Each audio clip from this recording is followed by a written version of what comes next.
नमस्कार, जय श्री राधे कृष्णा। आर के शिक्षा पीठ में आपका स्वागत करती हूँ, अभिनंदन करती हूँ। मनोविज्ञान की निशुल्क कक्षाएं हमने YouTube पर प्रारंभ कर रखी हैं। उसमें हमारी फर्स्ट यूनिट चल रही है। फर्स्ट यूनिट में हम काफी कुछ पढ़ चुके हैं, बस लास्ट जो टॉपिक है वो चल रहा है हमारा स्कूल्स का। तो स्कूल के जो टॉपिक है उनमें से हम 2 स्कूल्स पढ़ चुके हैं, 2 संप्रदाय हम पढ़ चुके हैं। आज जो संप्रदाय हम पढ़ने वाले हैं मनोविश्लेषणवाद संप्रदाय।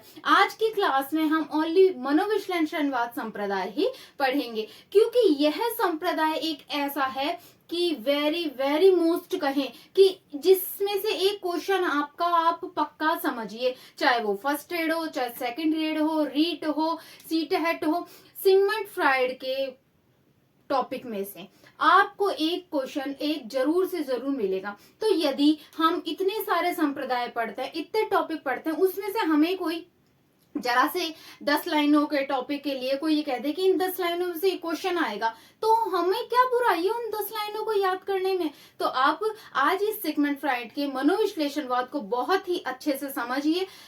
इसमें मेन याद करने वाली बातें बहुत कम है। आप इसके अगर यदि मेन क्लू को समझ जाएंगे कि इसने क्या मेन बातें कही हैं, उनको समझिए, उनसे बाहर कोई क्वेश्चन नहीं जाएगा। तो अब यहाँ हम शुरू करते हैं सिगमंड फ्राइड के मनोविश्लेषणवाद को। अब मैं इतनी बार बोल चुकी हूँ, तो ये तो है ही कि मनोविश्लेषणवाद किसके द्वारा दिया गया है। मनोविश्लेषणवाद दिया गया है सिगमंड फ्राइड के द्वारा। कब दिया गया? 1900 ईस्वी में दिया गया। कहाँ पर दिया गया? वियना, ऑस्ट्रिया के निकट वियना में दिया गया। यह वियना में दिया गया।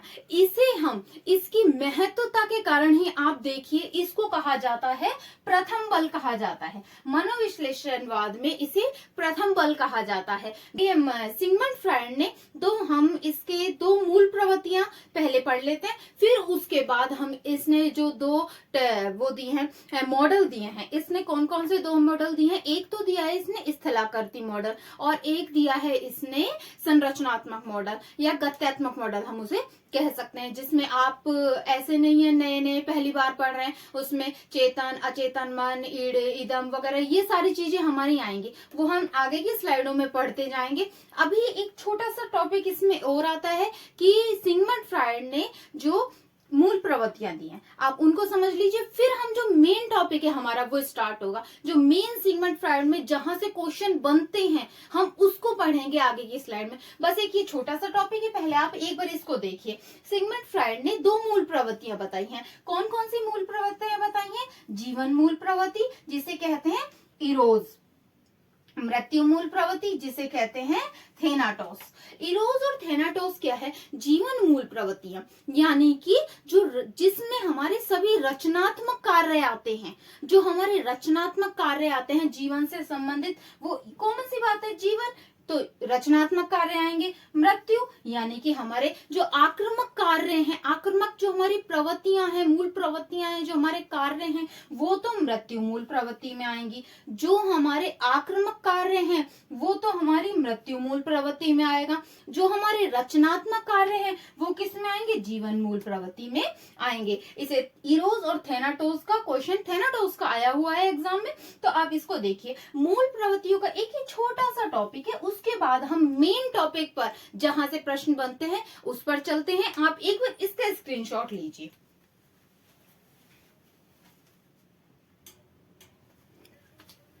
देखिए, अब हमारा जो स्टार्ट होता है, हमारे 1 या 2 प्रश्नों का टॉपिक स्टार्ट होता है। वो इस स्लाइड में आपका एक प्रश्न आप निश्चित समझिए, मनोविश्लेषणवाद या सिगमंड फ्राइड में से।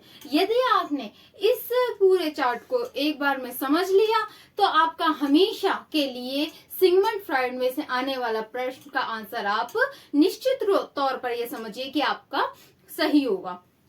इस चार्ट को हम समझने से पहले आप देखिए, सिगमंड फ्राइड थे, उन्होंने, हमने पिछली स्लाइड में पढ़ा था, 2 मूल प्रवृत्तियां बताई थी, इरोज और थेनाटोस। अब उसके बाद ये है, इन्होंने 2 मॉडल दिए। कौन कौन से मॉडल दिए? एक तो इन्होंने दिया स्थलाकृति मॉडल, और दूसरा मॉडल बताया इन्होंने गत्यात्मक मॉडल। कौन कौन से मॉडल बताए? स्थलाकृति और गत्यात्मक मॉडल। अब इन्हीं का आगे विभाजन होता है। स्थलाकृति जो मॉडल होता है उसे 3 भागों में बांटा जाता है, अचेतन मन, अर्धचेतन मन और चेतन मन। गत्यात्मक मॉडल को इड, ईगो, सुपर ईगो में बांटा जाता है। यह तो है व्यक्तित्व के 3 प्रकार। आगे हम जब व्यक्तित्व पढ़ेंगे तब इनका पूरा विस्तार से पढ़ेंगे, पर अब यह मनोविश्लेषणवाद के संप्रदाय के रूप में आप इनका एक ऊपरी विश्लेषण करिए व्यक्तित्व का। हम मेन इसको पढ़ेंगे क्योंकि ये स्थलाकृति मॉडल में से, टोपोलॉजी में से, आप टोपोलॉजी नाम से भी एक प्रश्न आया हुआ है एग्जाम में। स्थलाकृति मॉडल को क्या बोलते हैं? टोपोलॉजी बोलते हैं। इसको कितने भागों में बांटा गया है? 3, अचेतन मन, अर्धचेतन मन और चेतन मन। अब आप समझिए यह सब क्या क्या होते हैं। अर्धचेतन मन क्या होता है, अर्धचेतन क्या होता है, अचेतन क्या होता है। सिगमंड फ्राइड का जो अध्ययन का जो आधार है वह है अचेतन मन। सिगमंड फ्राइड ने मेन जिस पे विश्लेषण किया है वो किस पे किया है? अचेतन मन पर। अब क्या कहते हैं अचेतन मन के बारे में? सिगमंड फ्राइड कहते हैं कि हमारे मन मस्तिष्क का जो 9/10 भाग है वह अचेतन मन ही होता है। हमारा मन का कितना भाग अचेतन मन है? 9/10, और बचा 1/10, तो 1/10 है हमारा चेतन भाग। फिर आप कहें अर्धचेतन का क्या रहा कि इसका कोई भाग नहीं है कि हमारे मन में, हमारे मस्तिष्क में, मन जहां भी बोले मस्तिष्क को समझिएगा, हमारे मन मस्तिष्क में, कि इसका अचेतन का तो आपने कहा 9/10 भाग है, चेतन का कहा आपने 1/10 भाग है। अर्धचेतन क्या है? तो अर्धचेतन क्या है? बीच की अवस्था है। बीच की अवस्था का मतलब है यह परिस्थिति के हिसाब से कार्य करता है कि यह अचेतन का साथ देगा या चेतन का साथ देगा, इसका खुद का कोई भाग नहीं होता है। अब हम अचेतन मन को देखते हैं। यह अचेतन मन के अंतर्गत क्या क्या आता है, अभी आप पूरी सारणी में ना उलझिए, जहां जहां मैं आपको बताती जा रही हूँ आप उसको देखिए। अचेतन मन के अंतर्गत क्या आता है? भावना, संवेग, हमारी मूल प्रवृत्तियां, हमारी जितनी भी दमित इच्छाएं होती हैं वो सभी, हमारी यौन इच्छाएं, हमारी जितने भी अनैतिक विचार हैं, असामाजिक विचार हैं, हमारे जो भी हमारे असामाजिक विचार हैं, वो जो भी हमारे अनैतिक, असामाजिक जितने भी विचार हैं वो सभी हमारे अचेतन मन के अंतर्गत आते हैं। ठीक है, अचेतन मन के अंतर्गत क्या आता है? भावना, संवेग, हमारी मूल प्रवृत्तियां, दमित इच्छाएं, यौन इच्छाएं, अनैतिक विचार, असामाजिक हमारे असामाजिक विचार सभी इसके अंतर्गत आते हैं। अब भावना, आप बताइए भावना क्या होती है? भावना हमारे विचारों का आंतरिक रूप, हमारे विचारों का आंतरिक रूप, जब तक हमने किसी भाव को प्रकट नहीं करा तब तक वो हमारी भावना है। जैसे आपने कई लोगों को कहते हो, नहीं सुनो, आप मेरी भावनाओं को नहीं समझ रहे, यानी कि हमारे विचारों का जो आंतरिक रूप है। फिर आपने मान लो आपने सोचा कि मुझे सेकंड ग्रेड की तैयारी करनी, अपने मन में सोचा, आपकी भाव है कि मैं सेकंड ग्रेड का टीचर बनूं। जब तक आपका आंतरिक विचार है, आंतरिक है, तब तक भावना। आपने किसी को बता दिया तो संवेग हो गए कि भाई मैं सेकंड ग्रेड की तैयारी करना चाहता हूँ, ये वो ऐसे बता दिया, तब संवेग हो गए। मूल प्रवृत्ति जब आप उसको क्रियान्वित रूप में करते हैं, जो भी हम बाहरी रूप में दिखाते हैं, हमारे बाह्य क्रियाओं के रूप में दिखाते हैं, वो हमारी मूल प्रवृत्ति के अंतर्गत आ जाएंगी। दमित इच्छाएं, जो हम कभी चाहते थे बनना, मान लीजिए आप में से बहुत से ऐसे बच्चे होंगे जो अभी फर्स्ट ग्रेड की तैयारी कर रहे हैं या रीट की तैयारी कर रहे हैं, कुछ ऐसे होते हैं बहुत मन से तैयारियां कर रहे हैं, कुछ ऐसे हैं जो सिर्फ वीडियो ओपन करी, जरा सा देखा, हाँ ठीक है, और उसके बदले में वो रील्स चला रहे हैं, तो उनका क्या होने वाला है? सिलेक्शन होगा फर्स्ट ग्रेड में, सेकंड ग्रेड में सिलेक्शन होगा? किसी हालत में नहीं हो सकता। मन में तो विचार था कि हाँ हम टीचर बने या हम कुछ और जॉब में जाएं, परंतु हमारी वो इच्छा पूरी नहीं हो सकी, तो वो धीरे धीरे वो विचार किसमें चले जाएंगे? हमारे अचेतन मन में चले जाएंगे। हम मान लो कभी आरएस बनना चाहते थे, हमने खूब प्रयास किया, हमारा सिलेक्शन नहीं हुआ, फिर अब ऐसा थोड़ी हम बैठे रहेंगे, तो हम उन विचारों को हमारे अचेतन मन में चला जाता है और हम कोई प्राइवेट जॉब ढूंढ लेते हैं या कोई और कार्य करने लग जाते हैं। काम तो हम कर रहे हैं, पर हमारे कहीं ना कहीं मन में वो विचार गए, अरे मैंने भी आरएस की तैयारी करी थी, मतलब हमारे वो जो इच्छाएं हमारी पूरी नहीं होती उन्हें बोलते हैं दमित इच्छाएं। वो सारी इच्छाएं हमारी कहाँ रहती हैं? अचेतन मन में रहती हैं। हमारी विभिन्न प्रकार की मूल प्रवृत्तियां, जो जन्मजात हमारी प्रवृत्तियां हैं, विचार हैं, वो सभी किस में रहती हैं? हमारे अचेतन मन में रहती हैं। हमारी जो भी यौन इच्छाएं वो सभी हमेशा जागृत थोड़ी रहती है, तो वो सारी इच्छाएं किस में रहती है? हमारे अचेतन मन के अंतर्गत रहती हैं। जितने भी हमारे अनैतिक विचार हमारे मस्तिष्क में आते हैं, हम पूर्णतः उन्हें हर वक्त क्रियान्वित थोड़ी ना करते हैं, तो हम उनको क्या करते हैं? वो जो अनैतिक विचार होते हैं वो हमारे अचेतन मन के अंतर्गत पाए जाते हैं। आप अचेतन मन के अंतर्गत पाए जाते हैं। फिर हमारे यह अचेतन मन क्या होता है? अचेतन मन हमारा आनंद के नियम पर निर्भर करता है। आनंद का नियम क्या होता है? अचेतन मन हमारा आनंद के नियम पर कार्य करता है।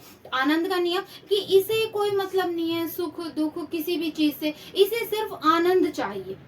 जितनी भी भावना, संवेग, मूल प्रवृत्ति, दमित इच्छाएं, यौन इच्छाएं, अनैतिक विचार, असामाजिक विचार, वह सभी हमारे क्या होते हैं? अचेतन मन के अंतर्गत होते हैं। अचेतन मन का कितना भाग होता है? 9/10 भाग होता है। यह आनंद के नियम पर चलता है। अभी मैं इसको आगे एक्सप्लेन करूंगी आनंद का नियम किस तरीके से।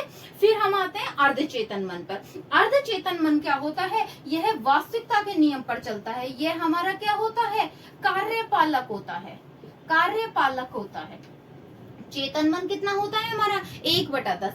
यह नैतिकता के नियम पर निर्भर करता है। अब आप समझिए यह सब चीज क्या है कि आप कहीं रूम में बैठे हैं, आपका मन करा, ये आपको पेन दिखा, बड़ा सुंदर पेन है, तो आपका अचेतन मन सिर्फ आनंद के नियम पर निर्भर करेगा। यह क्या कहेगा? पेन बहुत सुंदर है, हमें इस पेन को चुरा लेना चाहिए। तो यह नहीं देखेगा कि अगर पकड़े गए तो पिटाई भी हो सकती है, या कोई हमारे पर चोरी का इल्जाम लग सकता है, हमारी बेइज्जती हो सकती है, कुछ नहीं। तो यह सिर्फ अपना आनंद चाहेगा। यह क्या कहेगा? पेन सुंदर है, इसको चुरा लो। आनंद के नियम पर, अपनी खुशी के नियम पर, आनंद के नियम पर, अपने सुख के नियम पर यह सुख का नियम, सुख के नियम पर चलता है। अपना आनंद होना चाहिए, अपना सुख होना चाहिए। यह पेन दिखा, अचेतन मन क्या कहेगा? पेन बहुत सुंदर है, चुरा लेना चाहिए। आगा पीछा कुछ नहीं देखेगा। चेतन मन क्या कहेगा आपका? यह नैतिक विचार देगा। नैतिक विचार यह कहेगा नहीं, चोरी करना पाप है, हमें इसे नहीं चुराना चाहिए। यह कैसे कहेगा? हमारा चेतन मन कहेगा। अर्धचेतन मन क्या कहेगा? यह परिस्थिति के हिसाब से कार्य करेगा। मैंने इसका क्या कहा कि इसका खुद का कोई भाग नहीं होता। यह परिस्थिति के हिसाब से कि ये अचेतन का साथ दे या चेतन का साथ दे, परिस्थिति का। अगर कोई देख रहा है तो नहीं, हमें इसको चुराना नहीं चाहिए, हमारे पे चोरी का इल्जाम लग सकता है, तब इसने इसका साथ दे दिया। अगर कोई नहीं देख रहा तो यह मन किसका साथ देगा? इसका। हाँ, हमें इसको चुरा लेना चाहिए। अचेतन मन, हमारे जितने भी अनैतिक विचार होते हैं सभी अचेतन मन के अंतर्गत होते हैं। आनंद के नियम पर, सुख के नियम पर निर्भर करता है। यह चेतन मन नैतिकता के नियम पर निर्भर करता है।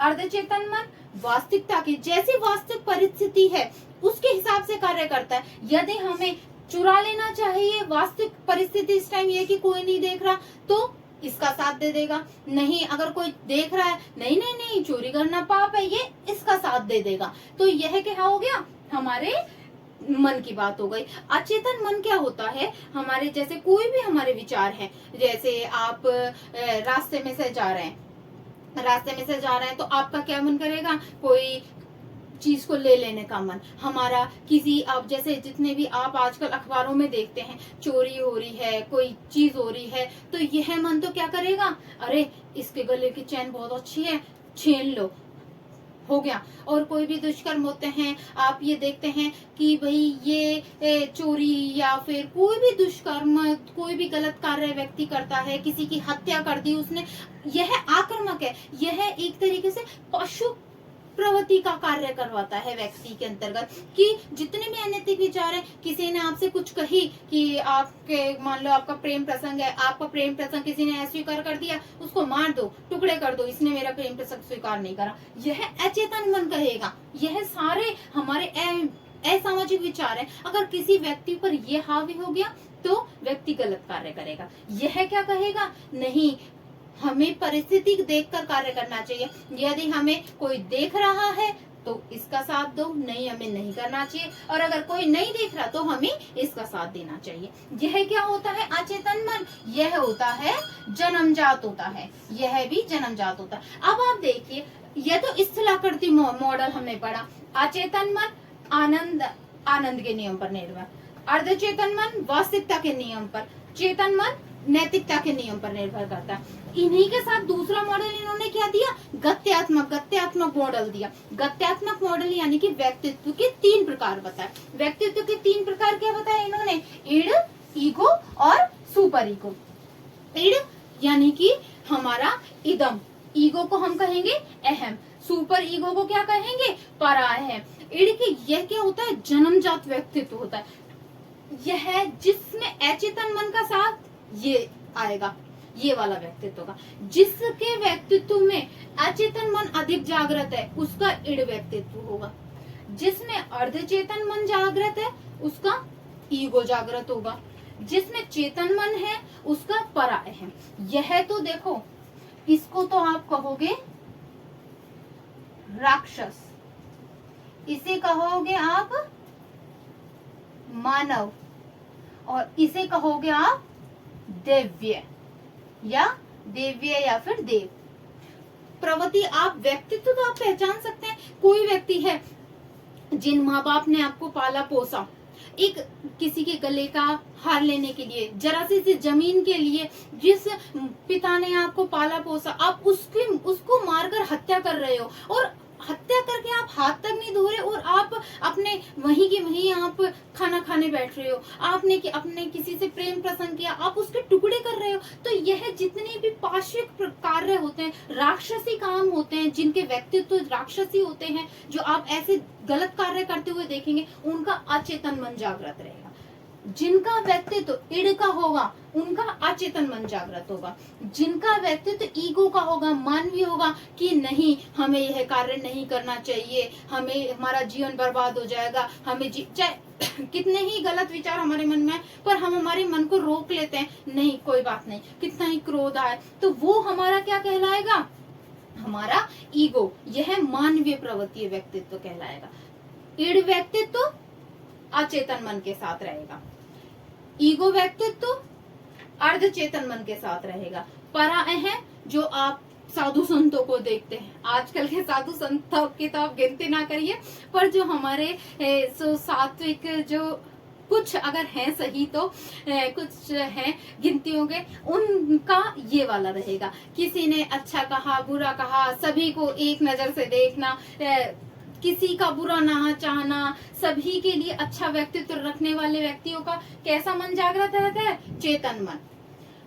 जिनमें राक्षसी प्रवृत्ति रहती है उनका मन अचेतन मन जागृत रहेगा, क्योंकि उनकी यह सारी असामाजिक विचार उनके मन में जागृत रहेंगे। जिनका मन ईगो व्यक्तित्व रहेगा या अहम व्यक्तित्व जिनका जागृत रहेगा, उनमें अर्धचेतन मन, वह वास्तविकता के नियम पर, कि ये तो क्या कहेगा, एग्जाम के पेपर चुरा लो, कहीं से आउट करवा लो, पास होना चाहिए, ये क्या कहेगा, नहीं पकड़े गए तो पूरी लाइफ बर्बाद हो सकती है, तो और ये क्या कहेगा, नहीं यह काम तो बहुत गलत है, ये वो।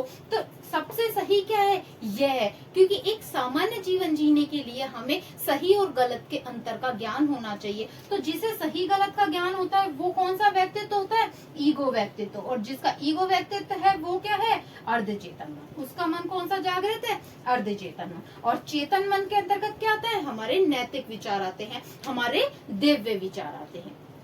ठीक है, आज हमने क्या, अब आज की क्लास में हमने क्या पढ़ा, दो मॉडल कौन कौन से, मिथिलाकृति मॉडल, गत्यात्मक या संरचनात्मक मॉडल भी इसे कहते हैं। इसमें व्यक्तित्व के 3 प्रकार बताए इन्होंने, id, ego, super ego. Id व्यक्तित्व जिसका होगा राक्षसीय प्रवृत्ति व्यक्तित्व होगा, ईगो होगा उसका मानवीय व्यक्तित्व होगा, सुपर ईगो दैव्य व्यक्तित्व। अब आप कंपैरिजन आप समझ सकते हैं कि दैव्य व्यक्तित्व वाले का कैसा व्यवहार होता है, किस प्रकार उसका कार्य प्रवृत्तियां होती हैं। मानवीय जो होता है मनुष्य उचित अनुच को देखकर करता है, और राक्षस मारो काटो खाओ वो वाला काम है, अपना सुख मिलना चाहिए। और उनके अंदर मस्तिष्क मन कैसा जागृत रहेगा, इसके अंतर्गत अचेतन मन, अपना सुख होना चाहिए, अपना आनंद होना चाहिए। यह वास्तविकता के नियम पर चलेंगे जो मानवीय होंगे, और जो यह पूर्णतः नैतिकता के नियम पर है। तो हमने आज की क्लास में सिगमंड फ्राइड आधा पढ़ा है, और अभी नेक्स्ट क्लास में और सिगमंड फ्राइड में थोड़ा और बचा है, हम उसको आगे करेंगे। तो यदि आपको यह क्लास पसंद आती है तो आप लाइक कीजिए, शेयर कीजिए, सब्सक्राइब कीजिए, क्योंकि आप बार बार इस चीज को देखते हैं, सिगमंड फ्राइड है या फिर कोई भी है, हम एक एक टॉपिक को, जैसे हमारे सिलेबस में कोई टॉपिक आया हम उस टॉपिक को ढूंढ रहे हैं, हम सर्च कर रहे हैं गूगल पे, तो इसकी बजाय आप चैनल को सब्सक्राइब कीजिए। यहाँ पर मेरे द्वारा आपको सारा कोर्स निशुल्क कराया जाएगा। आपके जो भी टॉपिक आपको नहीं आए क्लियर, हमारे वो साथ के साथ क्लियर होते चले जाएंगे, और जो आपको क्लियर है माइंड में, जो आपको आते हैं, वो आपका रिवीजन हो जाएगा। तो आप इसको सब्सक्राइब जरूर कर लीजिएगा।